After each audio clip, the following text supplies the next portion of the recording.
Hello guys, you all are welcome back to my YouTube channel. ඉතින් වෙනද වගේම අදත් ආයෙ මම book review එකක් අරන් අද ඔයාලට අරන් ඉන්නේ මේ දවස්වල ප්‍රසිද්ධ පොතක් වෙන නැන්දම්මගේ ඩයරි කියන පොත. ඉතින් මේක ලියන්නේ කල්පනා කස්තුරි ආරච්චි. මේකේ මිල වුණා රුපියල් 1000ක්. ඒ වගේම මේකේ පිටු 194ක් තියෙනවා. ඉතින් මේක මම ගත්තේ සරසවි බුක් ෂොප් එකෙන්. මම ගන්නකොටත් මේකේ එක පොතයි ඉතුරු වෙලා තිබ්බි. ඉතුරු ඔක්කොම විකිනිලා තිබ්බි. ඉතින් මං හිතන්නේ මේක ටක් ගාලා යන පොතක්. ඉතින් මේක ගැන තමයි අද අරන් ඉන්නේ. හයි. ඉතින් මේ පොතේ ප්‍රධාන චරිතය ඇවිල්ලා කාන්ති. ඉතින් කාන්ති කියන්නේ ගමේම උපදූප හොයන ටිකක් නෙමෙයි ගොඩක් මෝඩ. ඒ වගේම එයාටම කියලා පිළිවෙත් තියෙනවා මම මේවා කරන්නේ මම මේවා කරනවා. හැබැයි එයා ඒ ටික එයාට අවශ්‍ය වුණාම එහා මෙහා කරලා කඩලා කරලා ඒවා හරි සාධාරණීකරනවා හරිම ලස්සනට. ඉතින් මේ කාන්තිගේ ඉන්නවා එකම පුතෙක්. එයාගේ වෙඩින් එක තියෙනවා 2022 ජනවාරි 28. පටින් බලන්න.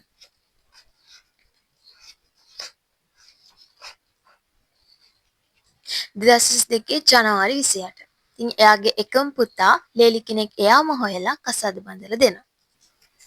ඉතින් මේ කාන්ති අම්මගේ ජීවිතේ නරකම දවස වෙන්නේ 2023 මැයි 22 වෙනකන්. ඉතින් මේ 2022 ජනවාරි 28 ඉඳන් මැයි 2023 මැයි 22 වෙනකන් ජීවිතයගේ මොනවද වෙන්නේ, යා මොනවද කරන්නේ, අන්න ඒ ගැන මේ පොතේ ලියලා තියෙනවා.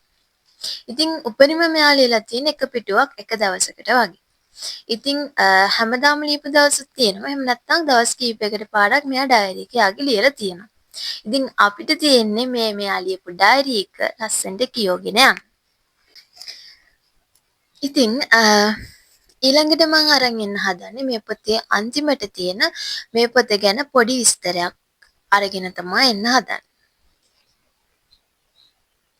මෙන්න මේ විදිහට මේ පොතේ අන්තිමට තියෙනවා අද නම් මහා සවුත්තු දවසක්.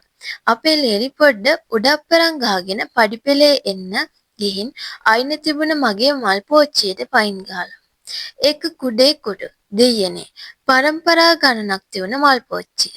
මම දීගෙද්දි මෙහෙට ගෙනාවේ. මම කිව්වේ මේකිගේ නම මනීෂා නිස්කලංකා වුණාට ගේ ඇතුලේ ඇවිදින්නෙත් කතරිනා සුලිකුණාටෝ වගේ. ඕකිගේ ඇඟේ හැපුණොත් මාව විසික්කා වෙලා බිත්තියේ ඇලෙනවා. ඕකි කොයි වෙලෙත් හෙමින් ගමනක් නෑ. අන්තිමට අර පරම්පරා ගානක් තිබුණ මල් පෝච්චිය බින්දලා දැම්මනේ තියෙන කුලප්පුවට. පුතාට විතරක් නෙමෙයි මේකිගෙන් මටත් අපලයිද කොහෙද.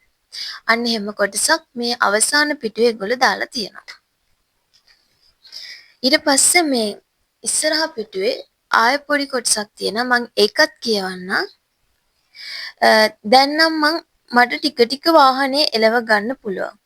ඔන්න අද ලේලි මට පාරේ යන්න පුරුදු කරන දවස. අපෝ එක්ක බෑ. බ්‍රේක් ගහන්න, ඇක්සලරේටරේ පාගන්න, කපන්න, කොටන්න, තෙල් දාන්න, ටෙම්පරාදු කරන්න ගගා බෙරිහන් දෙනවා. ලයිට් දාන්න, හෝන් ගහන්න, කෙලින් යන්න ගගා ආයෙ කන ළඟ ඉඳන් කෑ ගහනවා. අන්න ඒ කොටස් දෙක මේගොල්ලෝ ඉස්සරහයි පිටිපස්සේ දීලා තියෙනවා. ඉතින් මං හිතනවා මේ පොත ගැන සරල අදහසක් ඔයාලා හැමෝටම යන්න ඇති. ඉතින් මේක මුලින් ඉඳන් අගටම hina වෙවි කියවන්න පුළුවන් පොතක්. ඉතින් ඔයාලට මේ පොත කියවන්න ආස හිතුනොත් අනිවාර්යෙන්ම අරගෙන කියවන්න. ඉතින් තවත් දවසක ආය අලුත් බුක් රිවිව් එකකින් හම්බ වෙනකම් මම ගිහින් එන්නම් ඔයාලා ඔක්කොටම සුබ දවසක්.